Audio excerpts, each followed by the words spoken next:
Mantengan el fuego encendido. Jamás permitan que se apague.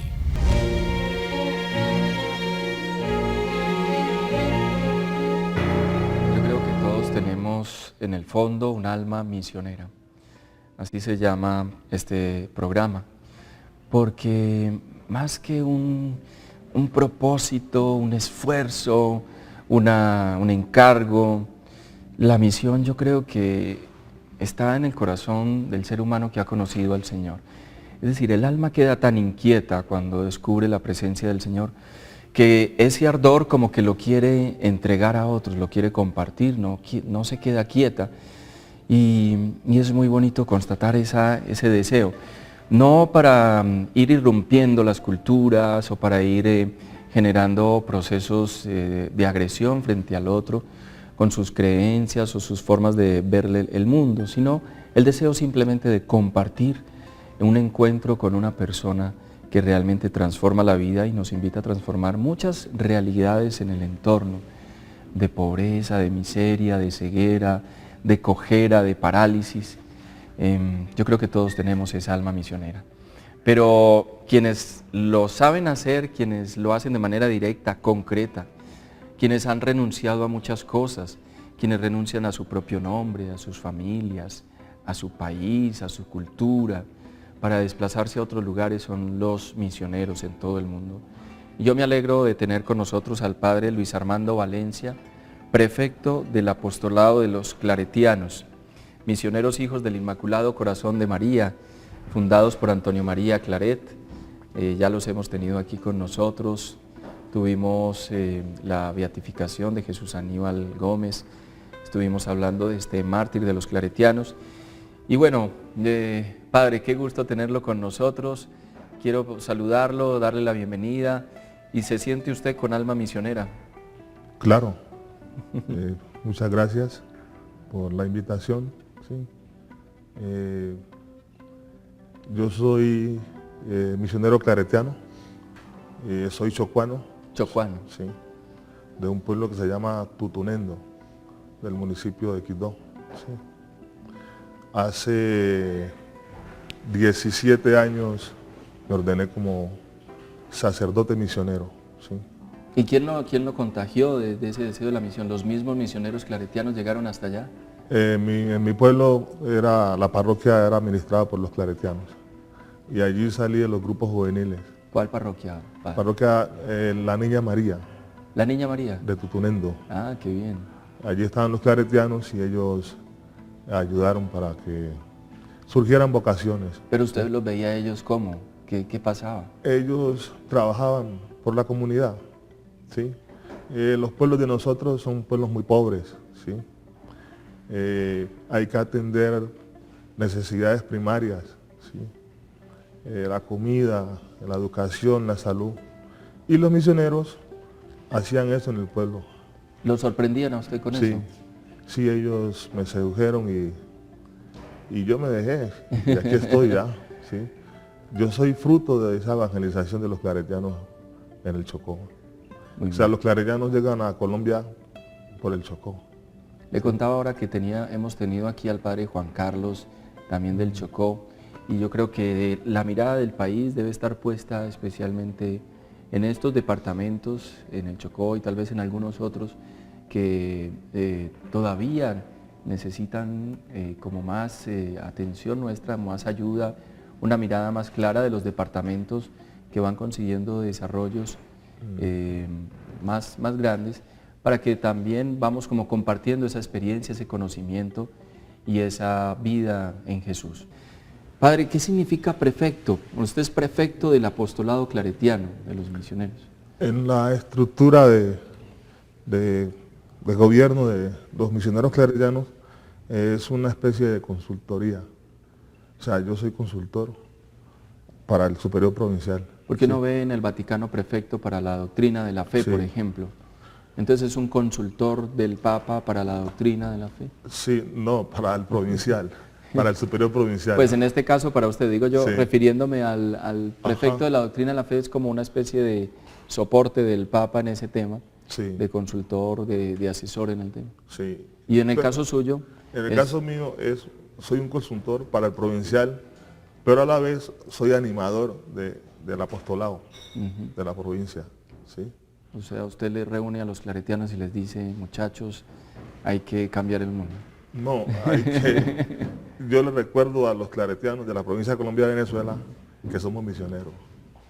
¿Sí? Que no se nos olvide. Que no se nos olvide que somos misioneros ya, al estilo de San Antonio María de Claret. ¿En cuántos países están los misioneros claretianos? En 63 países, en los 5 continentes. En los 5 continentes. ¿Y cómo es África y sobre todo Asia? Porque Asia es el continente más numeroso, pues 3.000 millones de personas viven ahí. Digamos que es la mitad del mundo está en Asia. Sin embargo, el número de cristianos es apenas el 3%. En este continente donde han nacido todas las religiones milenarias, donde ha nacido el judaísmo, el islamismo, el cristianismo, el budismo. Sí. ¿Por qué es tan complicado llegar con un mensaje? Tal vez porque ver a un Cristo crucificado, ver a un Mesías humilde, sencillo, que ha perdido la vida entre los seres humanos, es la idea que cuesta. Sí. ¿Qué dice usted, padre? Primero que todo, Asia y África son otras culturas, ¿ya? Son culturas diferentes a la occidental, ¿sí? Y son otra religión, ¿sí? O sea, y allá somos minoría, aunque los claretianos crecemos mucho, tanto en África como en Asia. ¿Sí? Hay surgimiento de vocaciones. Muchas vocaciones, sí, sobre todo en Japón, en la India, ¿sí? En la India tenemos 3 provincias y esas provincias están creando delegaciones, inclusive en África, ¿ya? Sí. Por ejemplo, la provincia de Sri Lanka atiende la provincia de Alemania, ¿ya? ¿Sí? Esto es una cuestión bien interesante porque a pesar de que esta es otra cultura, otra religión diferente a la occidental, también están abiertos al cristianismo, al catolicismo, ¿ya? Y ahí el reto, el desafío de nosotros es cómo seguir haciendo presencia allí, porque aunque hay un aumento de vocaciones, también tenemos muchas dificultades. Por ejemplo, en China, ¿ya? Y en Japón, por la situación política, ¿sí? Y a veces para entrar allá hay que decir que somos turistas, ¿ya? No podemos confesar nuestra fe, pero estamos allí, ¿sí? En la China sobre todo, tenemos muchas dificultades. En África ya es otra realidad, ¿ya? Aunque tenemos presencia en muchos países, allá es diferente. Allá hay aceptación, o sea, del evangelio en algunos países, en otros hay dificultades por la cuestión de los grupos étnicos, ¿sí? Pero hay aceptación, ya nosotros tenemos muchas vocaciones en Nigeria, ¿sí? Muchísimas. En Nigeria tenemos 2 provincias y se va a crear otra delegación independiente. Y el primer país donde llegamos a África fue a Guinea Ecuatorial, ¿sí? Y ahí nos expandimos por otros países ya. En África también tenemos el problema de este grupo extremista que nos ha quemado iglesias. ¿Sí? El problema de los musulmanes, ¿sí? Tenemos dificultades, pero ahí estamos ya, ahí estamos. Estas son imágenes de ustedes, padre, son imágenes de la misión que cumplen los claretianos. Esto está en la página www.cmfcolben.org. Imágenes de los claretianos en lugares de misión en África. Yo creo que el misionero, padre, y ya usted me lo confirmará, tiene que ir con apertura también. No solo que los países donde uno llegue estén abiertos, sino uno también como cristiano, abierto a recibir tantas enseñanzas, tantos mensajes de las distintas culturas y de las distintas religiones. No se llega a imponer nada, sino como a enriquecerse mutuamente con la visión del mundo, con la visión espiritual. Yo creo que hay tanta sabiduría en todas las culturas que lo que hacemos es un ejercicio de encontrar en lo más humano lo más divino. Es un diálogo, ¿sí? Ya el Vaticano II nos adentró en ese mundo del encuentro, ¿verdad?, con los otros. Y es un diálogo, debe ser un diálogo entre iguales, ¿sí? Nosotros hemos hablado en la iglesia de la inculturación del Evangelio, de la inserción, insertarnos en el mundo del otro y desde allí comenzar a evangelizar, a hacer la propuesta del Evangelio.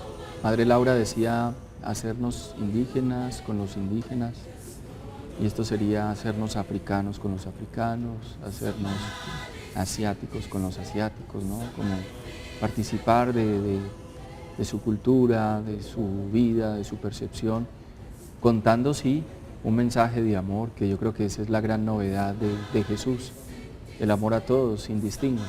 Sí, es lo que la Madre Laura nos propone, es un reto para la iglesia y sobre todo para nosotros los misioneros, porque nosotros así tengamos muy claro que tenemos que inculturarnos con el pueblo, llegamos con nuestro paquete, ¿sí? Nuestro paquete cultural, nuestras costumbres, nuestras ya, inclusive a veces tratamos de que el otro camine con nuestras costumbres ya. El pueblo de nosotros ha sido víctima de eso ya. O sea, nosotros no podemos desconocer que todo el proceso de colonización venía con la iglesia venía allí ya. Sin embargo, en el trabajo que han hecho los claretianos, le han devuelto al pueblo su voz, su palabra ya. Nosotros llegamos al Chocó en 1909 por la bula papal de 1908 y en esa bula papal, por la invitación que hacía el gobierno colombiano era integrar a los indígenas y a los afros de esta zona a la sociedad colombiana. Y integrarlos implicaba que ellos debían asimilar la vida ordinaria del interior del país. Eso implicaba asumir costumbres, dejar lengua para los indígenas, porque ya nosotros no teníamos, ya no teníamos lengua, pues, nos habían quitado ya todo, ¿sí? Y implicaba las costumbres, tradiciones de la gente ya, la salud, la comida, todo eso. Los claretianos no hicieron caso a eso ya. No arrasaron los claretianos, porque era una forma de acabar realmente con los pueblos indígenas, claro, y con las comunidades afro. Por el contrario, los fortalecieron. Fue un error. Los fortalecieron en sus procesos comunitarios, los acompañaron en sus luchas, en sus esperanzas, crearon organizaciones, les crearon internados, ¿sí? Fue una cosa diferente ya al objetivo con el que ellos habían sido invitados, ¿sí? San Francisco Javier soñaba con ir al Asia. Antonio María Claret termina llegando a Cuba. Ya le voy a preguntar, padre, porque leíamos ahorita, en esa época cuando leíamos el texto del avance, yo veo un Antonio María Claret como muy resuelto a abordar trabajos, sacrificios, privaciones, calumnias, como si la misión estuviera, muy atormentada por todas estas realidades. Le quiero preguntar si la vida del misionero tiene que pasar por esos sacrificios y esas renuncias, pero de todas maneras se promete una vida apasionante. ¿Cuántas promesas te han hecho que no se han cumplido? Yo no te prometo un gran sueldo, te prometo un trabajo fijo. No te prometo que siempre sea como el primer día. Te prometo que nunca te faltarán las fuerzas. No te prometo que todos tus compañeros resistan. Te prometo que se puede llegar hasta el final. No te prometo personas importantes. Te prometo personas que no saben cuánto valen. No te prometo que vayan a hacer caso de lo que digas. Te prometo que querrás repetirlo una y otra vez. No te prometo la comprensión de los que te rodean. Te prometo que sabrás que has hecho lo correcto. No te prometo que te vayan a pedir ayuda. Te prometo que te necesitarán. No te prometo una decisión fácil, Te prometo que nunca te arrepentirás. No te prometo un trabajo perfecto. Te prometo formar parte de un proyecto inolvidable. No te prometo que siempre vayas a obtener resultados. Te prometo que tu trabajo dará mucho fruto. No te prometo que vayas a tener grandes lujos. Te prometo que tu riqueza será eterna. No te prometo que siempre vayas a poder ser valiente. Te prometo que tu amor será más fuerte que el miedo. No te prometo que puedas acabar con el dolor, el sufrimiento y la injusticia. Te prometo que estés donde estés, llevarás esperanza. No te prometo el reconocimiento del mundo. Te prometo una palabra eficaz. No te prometo seguridades humanas. Te prometo la certeza de que has sido elegido. Y te prometo que alimentarás al mundo.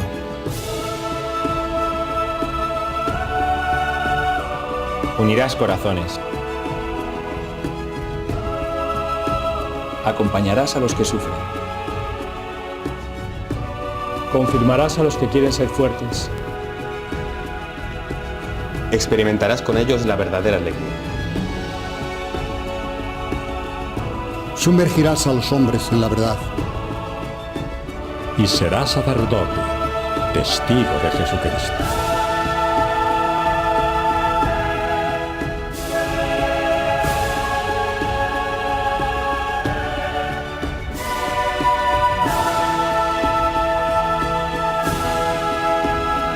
No te prometo una vida de aventuras.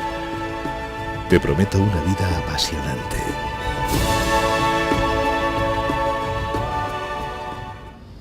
Una vida apasionante, Padre, realmente. Es que ustedes están haciendo todo, están dando todo.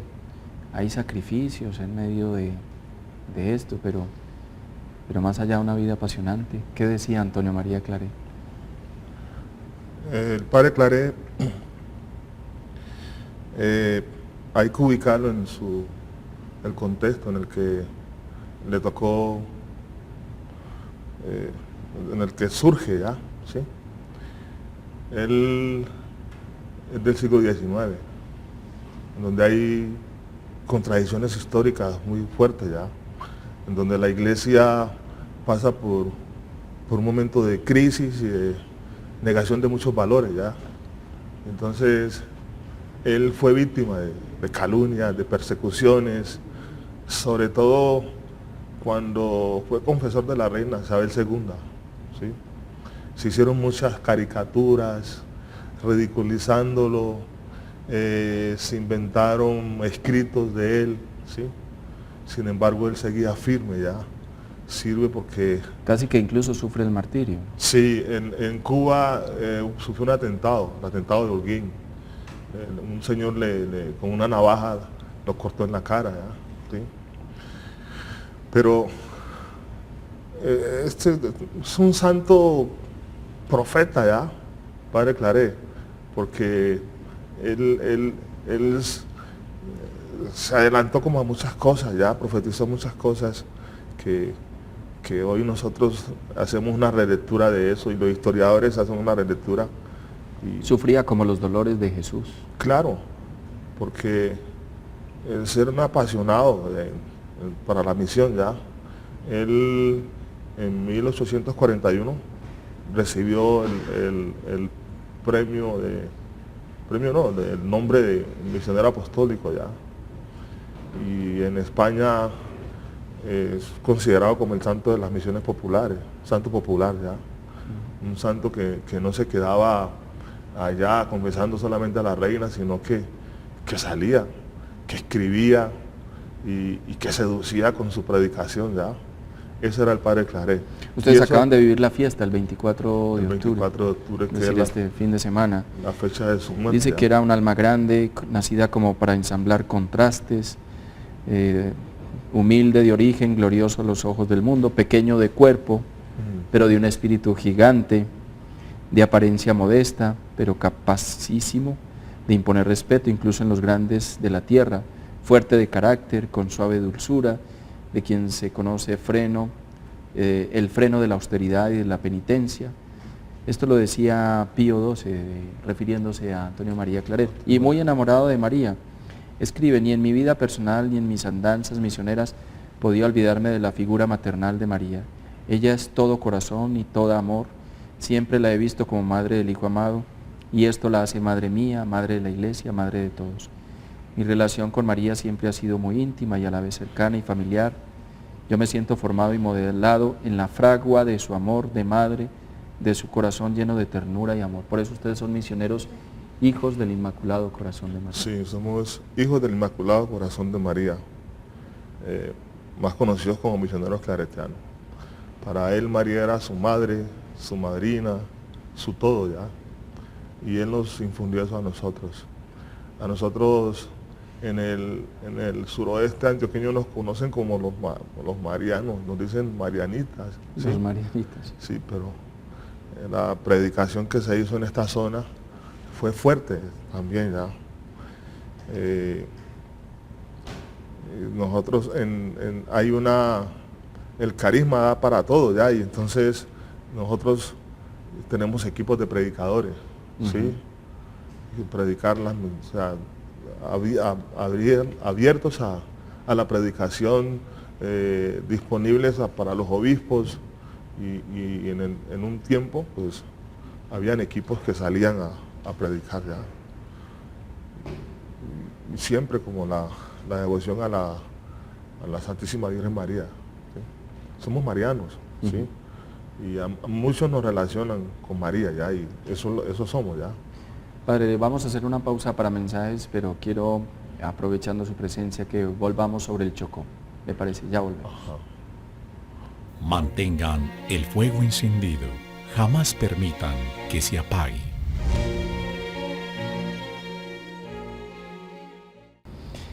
Padre, el Chocó, tanto dolor, tanto sufrimiento de las comunidades, muchas de ellas desplazadas por los grupos armados. No entendemos la dinámica de nuestros pueblos, las empresas que quieren instalarse en departamentos muy ricos como este, porque es absolutamente rico el Chocó. A veces ese querer traer una empresa al lugar implica a veces que se generen grupos también armados para cuidar los intereses de estas empresas. Se asesinan a líderes comunitarios alrededor, se infunde miedo en la población, luego se desplazan pueblos enteros. Y uno dice, ¿qué es lo que pasa? Pues, ¿por qué estamos haciéndolo de esta manera? Si es un departamento tan rico del país, ¿cómo no lo vamos a cuidar todos y posibilitar que esa riqueza, pues en primera instancia sea para su pueblo de origen, para las personas que habitan allá, que posibilitemos ese progreso para los habitantes? Y no para los intereses que serían en ese caso mezquinos, solamente de unos cuantos que llevan grandes industrias, grandes empresas, explotadoras de la madera, de las minas.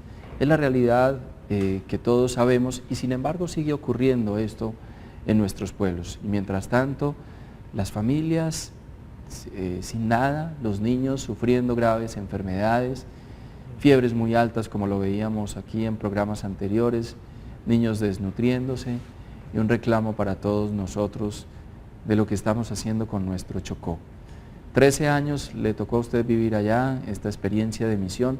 Es el sueño de todo claretiano recién ordenado. Yo entiendo que casi todos quieren ir a la misión en el Chocó. Han cambiado las realidades, se ven progresos en algún sentido, o sigue ocurriendo lo mismo, Padre. El Chocó para los claretianos es un pueblo emblemático. O sea, los claretianos de la provincia de Colombia, Venezuela, tienen en su corazón al Chocó ya. ¿sí? Soy testigo de eso ya. Y como tú lo decías, para los claretianos recién ordenados es un sueño, inclusive los que ya han pasado de volver al Chocó ya. La situación del departamento es crítica, ¿sí? Antes fue la madera, la explotación irracional del bosque, hoy es la minería, ¿sí?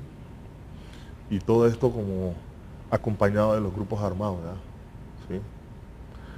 Estos son modelos que se pelean, modelos de desarrollo ya, modelos de apropiación del territorio, de los territorios, arrinconamiento y confinamiento de los pobladores, ¿sí? En este caso los indígenas y los afro, Y unos líderes políticos que no piensan en el pueblo ya, en el desarrollo integral de las comunidades. En el Chocó hay pueblos que no tienen energía, que no cuentan con acueducto, que tienen que tomar el agua del río Atrato, ¿sí? En el Chocó hay pueblos que no tienen escuelas, ¿sí? Y a pesar de que llegan los recursos, no hay la cobertura suficiente ya. Los claretianos, desde el comienzo, cuando llegaron al Chocó, comenzaron a responder a esas necesidades primarias, ¿sí? Porque nosotros, haciendo una relectura de ellos hoy, evangelizar a un pueblo con hambre es muy complicado. Primero hay que tener la barriga llena ya para poder pensar y para poder rezar, ¿sí? El evangelio con hambre es muy complicado que le entre al otro ya, ¿sí? Y entonces allá se construyeron escuelas. Los claretianos hicieron aeropuertos en el norte del Chocó para que los pueblos pudieran comunicarse. Se construyeron internados, ¿sí? Y se hicieron tiendas comunitarias para romper los bloqueos a veces que imponían los grupos armados. Se fortaleció la salud tradicional, ¿sí? Se montaron las cooperativas solidarias y hoy tenemos experiencias educativas para adultos. Tenemos 2 experiencias educativas. En el medio Atrato tenemos el ISEMA y en el bajo Atrato el rural Clare, para adultos, ¿sí? Yo creo que es como una de las propuestas. Bueno, y tenemos en Quito la universidad, la Uniclaretiana, ¿sí? Una universidad que nace en la frontera, ¿ya? Para responder a los sueños de estos pobladores. Eso es lo que hacemos, lo que sostenemos ahora en el Chocó ya. Trabajamos con los obispos, el de Apartado y el de Quito. En esas diócesis estamos, con la parroquia de Río Sucio, que en el pasado, en el 96, se desplazaron todos. Una intervención del ejército y de la guerrilla, los paramilitares, desplazaron a nuestra gente, ¿sí? Desplazaron a Pavarandó, a un pueblo, y la parroquia tuvo que desplazarse también con ellos, ¿sí? Esta es la historia de los pobres ya, ¿sí? De un pueblo pobre, ¿sí? Que a veces se le plantea un desarrollo que va en contravía de la cultura, de las tradiciones, y entonces chocan ya. Son modelos diferentes. A veces en este país se piensa desde el centro y no se tienen en cuenta las regiones. Y entonces en las regiones hay poderes que se pelean el control social de la gente. Está la guerrilla, las bandas, ¿sí? Y el mismo ejército a veces que su presencia, en vez de asegurar cosas para la gente, a veces se mira con desconfianza ya. Bueno, el pueblo está allí, ¿sí? Y nosotros seguimos ahí acompañándolo con unas organizaciones que también ayudamos a crear, ¿sí? A que surgieran ya. Ahora con la universidad, ofreciendo alternativas ya, otras alternativas diferentes a las que a veces les presentan los empresarios, como tú nos decías ahora, ¿sí? Yo pienso que educar al pueblo también es evangelizarlo, ¿sí? Para que tome conciencia de su situación y comience a soñar también. Hay que devolverle la dignidad a las personas, ¿no? Sí, está un problema de digamos dignidad. que ahí está como contenida en las palabras suyas, y por eso lo quería dejar hablar con tranquilidad, porque ahí está como contenida todo el grito del pueblo, ¿no? Esa, digamos, que es la denuncia constante, la que conocemos, lo que vemos todos los días. Pero quiero, Padre, y siempre se lo planteo a las personas que vienen del Chocó, ¿cuál visualiza usted como la alternativa, la solución? ¿Cuál es el camino para el Chocó? O para el país, porque tal vez toda la realidad del Chocó está vinculada a toda Colombia. ¿Qué es lo que usted percibe? Es decir, ¿hacia dónde debería caminar? Yo creo que a la gente y a los pueblos hay que darles su palabra ya, su autonomía, ¿sí? Que sean libres ya, libres de pensar su desarrollo ya, de pensar su educación. Yo creo que la educación tiene que estar en sintonía con la cultura. Nosotros estamos hablando hoy de la interculturalidad, ¿sí? Esto tiene que ser entre iguales ya. A este país hay que pensarlo así. O sea, nosotros no podemos importar modelos de desarrollo, modelos educativos e imponérselos a la gente ya. Me parece que hay que darle libertad a la gente para que piense en su desarrollo, piense en su futuro. Aquí por siglos se han impuesto cosas ya. Y cuando la educación está al margen de la cultura, del desarrollo, cuando no se tienen en cuenta los valores que hay allí en el pueblo, cuando esto va en contravía, cuando los proyectos de desarrollo no tienen en cuenta las riquezas que hay ahí en el territorio, entonces nos encontramos con choques, con modelos contrapuestos que no le permiten al otro que se desarrolle ya. Y me parece que nosotros, los afros, los indígenas, le hemos aportado mucho a este país, ¿sí? Y ahora que estamos en un proceso de paz, a mí me parece que estos pueblos han tenido prácticas de conservación, de respeto a la naturaleza, de convivencia pacífica, y yo creo que eso le sirve mucho a un proceso de posconflicto ya. O sea, cómo viven estos pueblos, cómo han sobrevivido tanta agresión y siguen resistiendo ahí en su territorio ya. Arreglan sus dificultades sin necesidad de terceros porque ellos entienden que Dios les dio un territorio para que vivieran allí, no para que se mataran entre ellos ya. Aquí el problema es de un acaparamiento, de esa cultura del descarte, como nos plantea el Papa Francisco en su encíclica Laudato Si. A mí me parece que los modelos de desarrollo que se han implementado aquí no han tenido en cuenta estos pueblos. Volvamos al tema de la misión, padre. Sabemos que la iglesia tiene infancia misionera, jóvenes misioneros, familias misioneras. La misión está como vinculada a todas las expresiones. Los laicos, tal vez allá habrá una esperanza en los laicos ahora. Tenemos que vincularnos más a proyectos de misión, podríamos apoyar más, podríamos servir más en tantos lugares del mundo. Los claretianos, inclusive por orden de Padre Claret, en sus escritos autobiográficos, nos ordena que la misión tiene que ser con otros. La misión, y por eso nos propone que hay que formar a los seglares, ¿ya? Porque solos no podemos. Y nosotros, en la provincia Colombia-Venezuela, hemos hecho escuela en la construcción de esta nueva forma de evangelizar. En todos los centros misioneros nuestros tenemos trabajo con laicos. O sea, inclusive tenemos proyectos que son liderados por los laicos. Y no estoy hablando de los colegios que nosotros tenemos, estoy hablando de los centros misioneros allá en la misión. O sea, la parroquia de Río Sucio tiene como 10 laicos.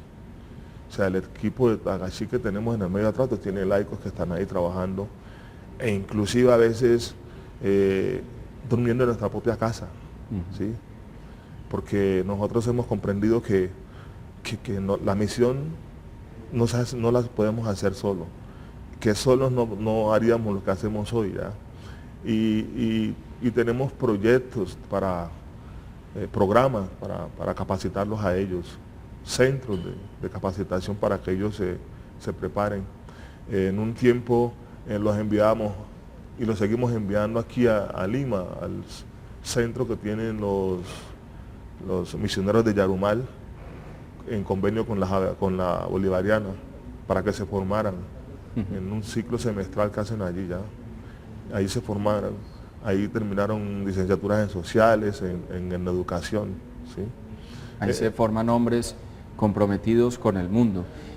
Los niños normalmente viven una fantasía muy grande con los héroes y quieren ser como ellos, quieren ser como los grandes héroes que hemos recibido en los cómics.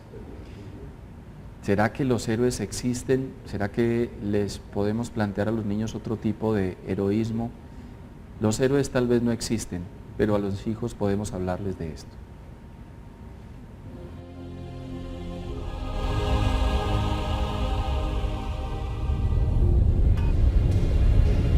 Julián enseña a leer y escribir en una prisión de Somalia. Eugenio recorre cada día las calles del Congo para llevar a débiles y enfermos a centros de asistencia. Juan sobrevivió a un bombardeo mientras repartía alimentos y semillas en una aldea de Ruanda. Ana atiende escuelas en desiertos y selvas. Pedro ha enterrado a centenares de niños enfermos o asesinados. Elena vio cómo fueron fusilados algunos de sus compañeros en el sur de Nigeria. Javier fue secuestrado en Sierra Leona por las milicias de la guerra civil. Cientos de hombres, mujeres y niños la llaman mamá en el único hospital a 900 kilómetros cuadrados.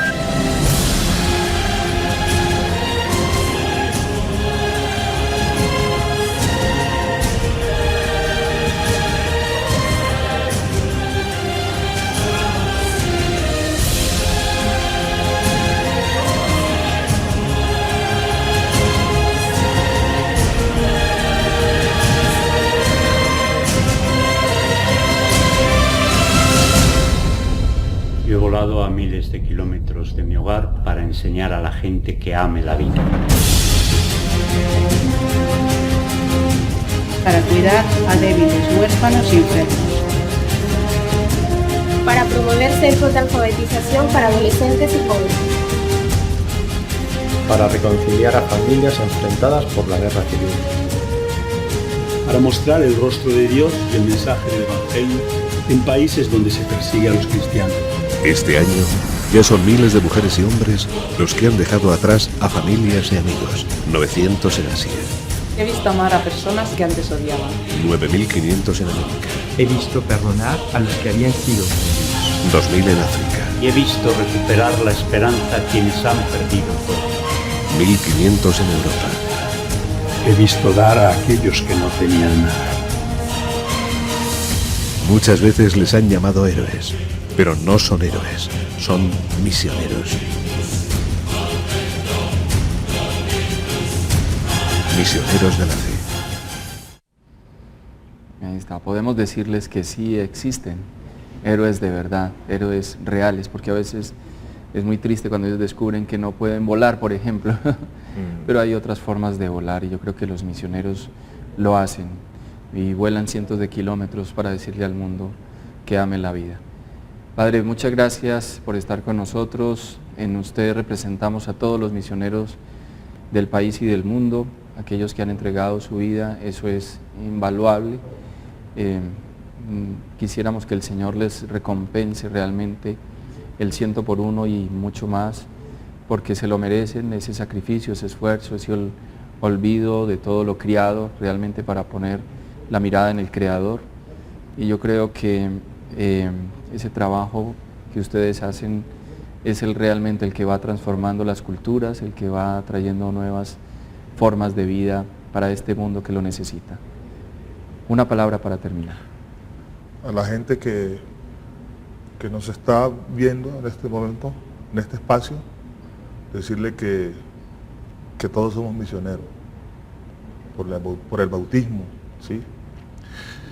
Y que el Papa Francisco, en Gaudium nos dice que hay que salir a las fronteras geográficas, sociales y culturales, ¿sí?, de la misión. A los claretianos que me están viendo, decirles que somos misioneros y que estamos en salida. Sí. Muchas gracias. A ustedes, Padre.